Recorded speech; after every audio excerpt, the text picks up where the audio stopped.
He's a man who wants to be where he's not, which is a dangerous place for a strong young male to be mentally, because he can cause a lot of damage. And he doesn't like that he lives at home and lives under this rock, and he's in the Bureau of Investigation, but he has no power, and he has all these ideas. He has aspirations to have a grander scheme in his own life, and then he meets, and then all of a sudden he sees these sort of shiny objects, these con artists that are so good at what they do, and they dress different than he is, and they look like their life is sexy, and so he just kind of wants to become them.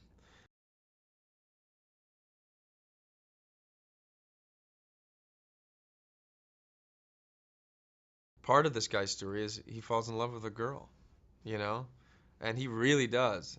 He just doesn't have the tools to deal with it. When she finally says, "Okay, you know what? I'm going to take my layers off. Here's who I am." He has no clue how to deal with it.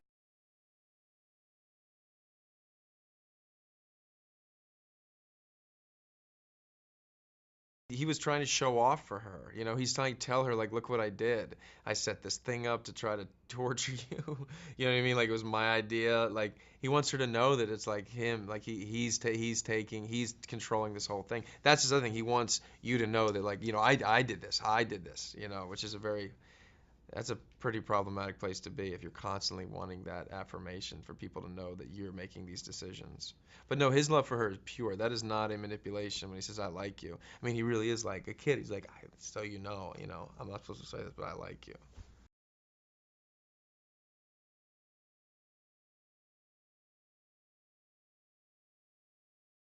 He wrote a very specific script, very strict guidelines, and then he rewrites stuff on the day but everything is very relative to what's relevant to the story he wants to tell. So it's not sort of this like, yeah, let's do this and let's try this. No, it just happens to be happening in the moment. He's making these decisions now, and then he wants you to respond now and be able to dive in now. So it's almost as if everything is happening in the very moment that we're doing it.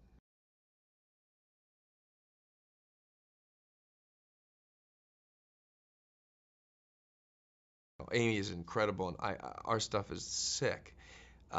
In terms of like the experience, it was just so easy. It was very easy with her. It all flowed. There's very few scenes that Richie and Sydney have together to create this whole relationship in terms of how much space in the movie they have. And I think we were able to really pack in a lot of information for the audience in these short scenes, and that's because it was so easy for us to work together.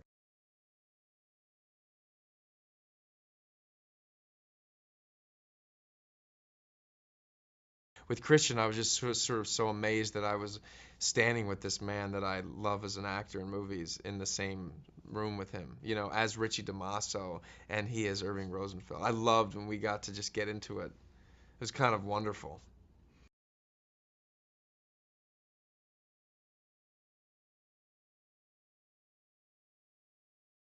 And hopefully they'll enjoy the magical moments of the movie. That's what I enjoy. The singing of Delilah, the nail polish scene into the Studio 54. I love that whole section of the movie is very special.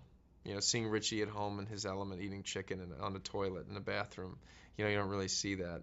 Seeing the home life of Irving and Rosalind, seeing that scene with Rosalind and Jack Houston, when she says change, I don't like change is hard for me. That moment is just incredible.